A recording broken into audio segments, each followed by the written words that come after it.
Hi, this is Benny with Pierre driving school. Today we're gonna cover one of the third part of this series that we have going on regarding the DMV Road Test Evaluation sheet. Right?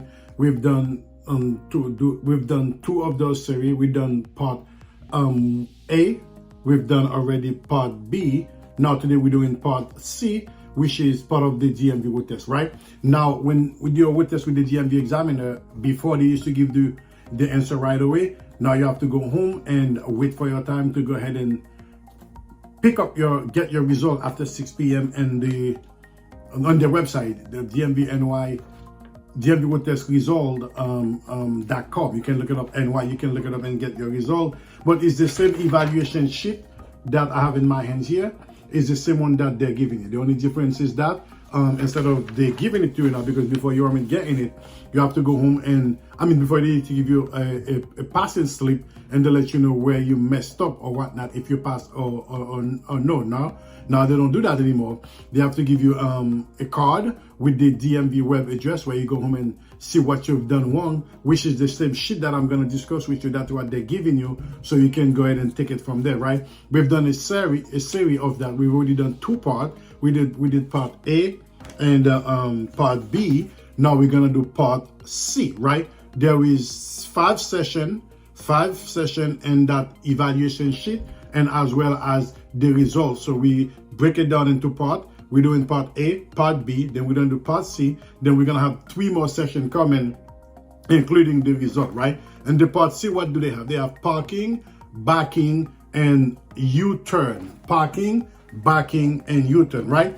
Those things are very important when you're doing your road test, because each session that they have in the evaluation sheet, those are the things that they're gonna go over with you as you're doing your road test to determine whether you're gonna pass your test or not. It is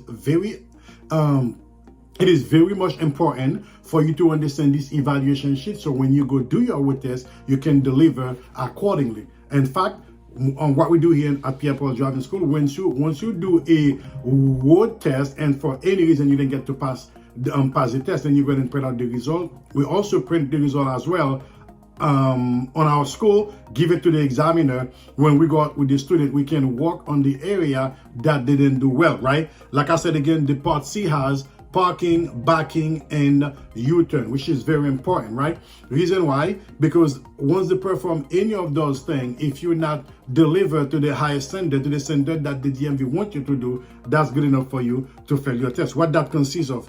They said the first one, it's number 9, fail to signal.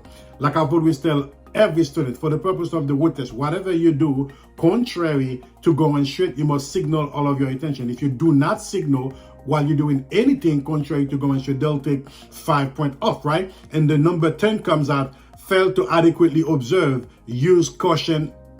You're not looking good enough as you're driving to make the examiner feel like you're well aware of your surrounding. When they mean adequately observe, you need to observe everything. You know, I keep saying keep checking over the shoulder. Check the shoulder while you're maneuvering, while you're doing anything contrary to going straight. If you're not adequately observed, they will fail you the test. That's for sure. Number 11, parallel parking. Right? A lot of students worry about the parallel parking. They're saying that if they don't do a good parallel parking, would they still pass the test? According to the sheet here, yes, you can still pass the test, however, but there's a big chunk of points that coming out of that. Unable to park properly, they'll mark you off 15 points, right? If you cannot park the way that you're supposed to park, they'll take 15 points, which is quite a lot. But it's not enough for them to fail you the test. I've always tell students, if you go for your road test and you do your parallel parking, you feel like it's not even as good as you want it to be, please don't get discouraged. Go stronger in the rest of the test so you can get the rest right?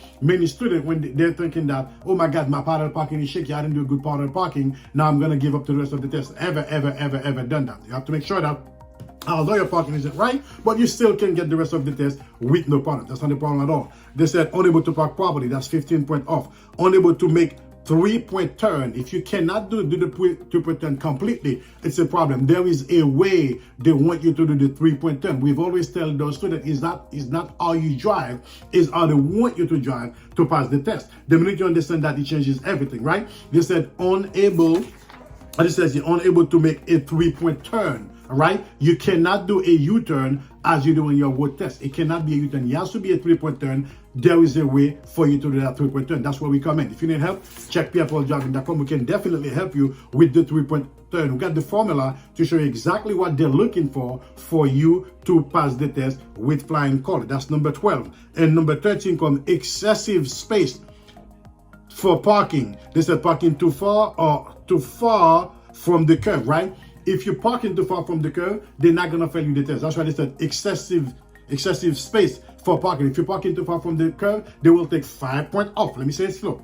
If you're parking too far from the curb, they will only take 5 points off. However, if you hit the curve and drive over the curve, they will fail you the test. There is no part of the sheet. There is no part of the sheet that mention hit the curve automatically fail. No part of the sheet showing that. What they're saying is that if you're parking too far from the curve, that's 5 points off.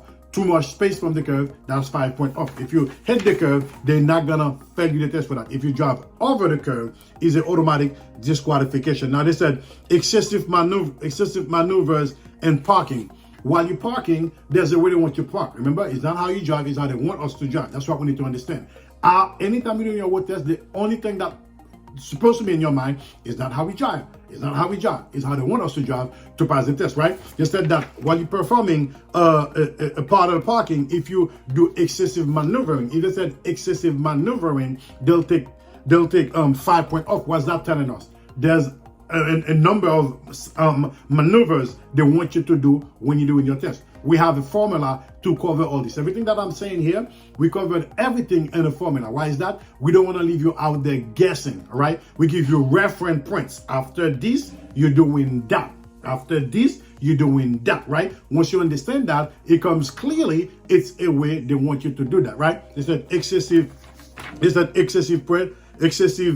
maneuvers and parking and 3-point turn. So does the 3-point turn. When you're doing your 3-point turn, if you're doing excessive maneuvering at your 3-point turn as well, they will take 5 points off. None of those things that I called here mention automatic fail. No, we're gonna get to that. The last part of the session of the series is gonna be the last part. We're going to discuss the pointing system, how the points can affect you in terms of automatic disqualification, and also we will discuss that the things that they cannot at all costs will take them to take you the fail you the test, and how many points altogether you can get to pass your test. All right. So we just covered now part C of the 6-part series that we want you to follow along with us. We've already done 2. This is going to be part 3. If you have not yet watched part number 1, I strongly suggest you go ahead and watch the part 1, which is A, very important.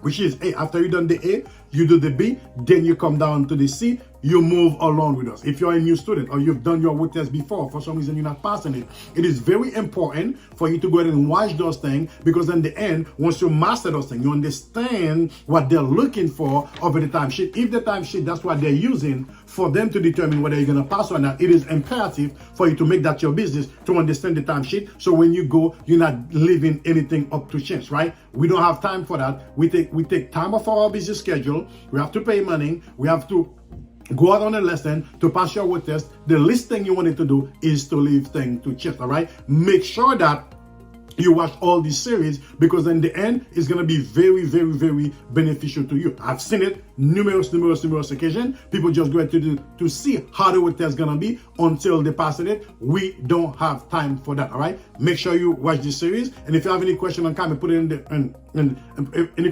question and concern, put it in the comment below. In fact, I'd like to turn this over to you. If you've done already your road test, let me know in what part of this evaluation sheet that they fail you. You and I can go ahead and go over them to make sure that next time that will not be a problem. Until then, keep practicing. This has been with Pierre Paul Driving School. Take care now. Bye-bye.